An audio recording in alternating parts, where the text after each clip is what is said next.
নিবনুৱা সন্থাই জন্মলগ্নৰ পৰা নিবনুৱা সমস্যা সমাধানৰ কাৰণে মাত মাতি আহিছে। নিবনুৱা সংগঠনটো এনেকুৱা এটা সংগঠন যি নিবনুৱাৰ কেৱল নিবনুৱা সমস্যা সমাধানৰ কাৰণে মাত মতা সংগঠন নহয়, ই অসমৰ বিভিন্ন জাতীয় সমস্যা সম্পৰ্কত মাত মতা এটা অনুষ্ঠান।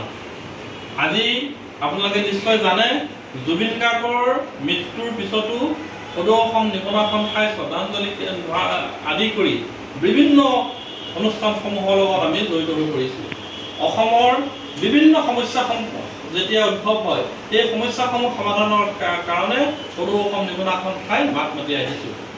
আজি নহয়, 1993 চনতে সদৌ অসম নিবনুৱা সন্থাই অসমত উগ্ৰবাদৰ সমস্যাটো সমাধানৰ কাৰণে সেই সময়ৰ প্ৰধানমন্ত্ৰীক সাক্ষাৎ কৰি সদৌ অসম নিবনুৱা সন্থাই মাত মাতি আহিছিল আৰু পৰৱৰ্তী সময়ত অসমৰ এই যে উগ্ৰবাদ সমস্যাটো সমাধানৰ কাৰণে চৰকাৰসমূহো আগবাঢ়ি আহিছে বা অসমৰ বিভিন্ন জাতীয় অনুষ্ঠান প্ৰতিষ্ঠানে মাত মাতিছে। কিন্তু প্ৰথম মাত মতা অনুষ্ঠানটো হৈছে সদৌ অসম নিবনুৱা সন্থা।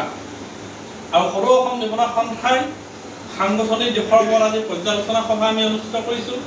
আমাৰ আগন্তুক সময়ত আমি কেনেদৰে নিবনুৱাসকলৰ সমস্যা সমাধানৰ কাৰণে কাম কাজ কৰিম।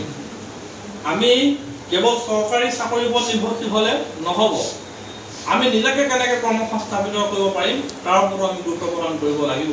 অসমৰ বিভিন্ন চৰকাৰী বেচৰকাৰী অনুষ্ঠান প্ৰতিষ্ঠান আছে, সেই অনুষ্ঠান প্ৰতিষ্ঠানসমূহৰ নিবনুৱাসকলক আমি কেনেকৈ কৰ্ম জড়িত কৰিব পাৰিম তাৰ ওপৰত আমি মাত মাতিব লাগিব। ইতিমধ্যে আমি অসমৰ বিভিন্ন চৰকাৰী বেচৰকাৰী প্ৰতিষ্ঠানত যোগাযোগ কৰিছোঁ। আপোনালোকে নিশ্চয় জানে, এইমছৰ নিচিনা প্ৰতিষ্ঠানটো আমি যোগাযোগ কৰিছোঁ। তাতো আমাৰ নিবনুৱাসকলক স্থানীয় ভিত্তিত নিযুক্তি দিয়াৰ ব্যৱস্থা কৰিম বুলি তেখেতসকলে আমাক আশ্বাস প্ৰদান কৰিছে। আৰু বিভিন্ন অনুষ্ঠানবোৰৰ লগত আমি যেতিয়া আলোচনা কৰিছোঁ, প্ৰতিটো অনুষ্ঠানে আমাক আশ্বাস দিছে যে আমাৰ স্থানীয় নিবনুৱা যুৱক যুৱতীক তেখেতসকলে কৰ্মসংস্থাপন দিম বুলি আমাক আশ্বাস প্ৰদান কৰিছে। এই ক্ষেত্ৰত কেৱল নিবনুৱা সন্থাই কাক কাম কৰিব সেইটো কথা নহয়, নিবনুৱাসকলক আমি আহ্বান জনাইছোঁ যে আপোনালোক আগবাঢ়ি আহক, আপোনালোকে নিবনুৱা সংগঠনৰ লগত জড়িত হওক আৰু আপোনালোকৰ সমস্যাসমূহ নিবনুৱা সন্থা মজিয়াত দাখিল কৰক আৰু আমি কেনেধৰণৰ সমস্যাসমূহ সমাধানৰ কাৰণে আগবাঢ়ি যাব পাৰিম, তেতিয়াহে সমাধান হোৱাৰ এটা সূত্ৰ ওলাব।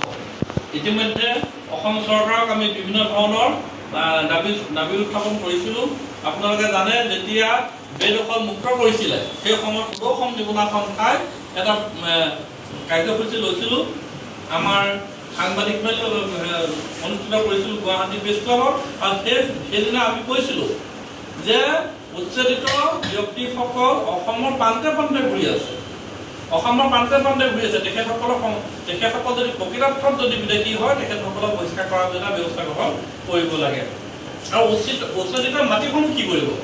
উচ্ছেদিত মাটিসমূহ অসমৰ থলুৱা নিবনুৱা যুৱক যুৱতীক কৰ্মসংস্থাপনৰ কাৰণে দিয়াৰ ব্যৱস্থা গ্ৰহণ কৰিব লাগে বুলি আমি আমাৰ সাংবাদিক মেলৰ জৰিয়তে অসমৰ মুখ্যমন্ত্ৰীক আহ্বান জনাইছোঁ। আৰু অসমৰ মুখ্যমন্ত্ৰীগৰাকীয়ে স্থানীয়ভাৱে নিবনুৱাসকলক কৰ্মসংস্থাপনৰ কাৰণে মাটিসমূহ দিম বুলি ইতিমধ্যে ঘোষণা কৰিছে। সেইটো আমাৰ এটা নিবনুৱা সন্থাৰ কাৰণে এটা ভাল খবৰ।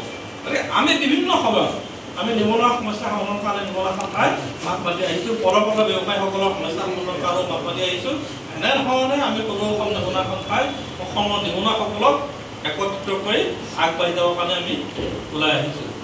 আজি আমাৰ এই সাংগঠনিক সভাৰ জৰিয়তে এটা কথা মই সকলোকে আহ্বান জনাম, নিবনুৱা সন্থাৰ সদস্যসকলক আহ্বান জনাম, আমি জুবিন গাৰ্গক অন্তৰকৰণে ভাল পাওঁ। জুবিন গাৰ্গক ন্যায়ৰ কাৰণে আমি প্ৰতিবাদ কৰিম। সেই প্ৰতিবাদ কিন্তু আমাৰ গণতান্ত্ৰিক প্ৰতিবাদ হ'ব লাগিব।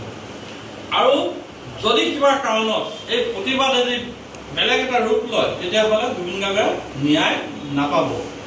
সেইকাৰণে কালি যিটো বাক্সাত ঘটনা ঘটিলে, তেনেকুৱা ঘটনা আৰু যাতে পুনৰাবৃত্তি নহয়, সেইকাৰণে সকলোকে, অসমৰ সকলো জনসাধাৰণকে, অসমৰ জুবিন গাৰ্গৰ অনুৰাগী সকলোকে মই এটা আহ্বান জনাম যে আমি শান্তিপূৰ্ণভাৱে জুবিন গাৰ্গৰ ন্যায়ৰ কাৰণে আমি আগবাঢ়ি আহিব লাগিব। নহ'লে কিন্তু এই আন্দোলনটো বিফল হ'ব বা কোনোবাই এটা সুবিধা ল'ব। সেইকাৰণে আমি সকলোকে আহ্বান জনাইছোঁ আজি আমাৰ এই সাংগঠনিক সভাৰ জৰিয়তে যে জুবিন গাৰ্গৰ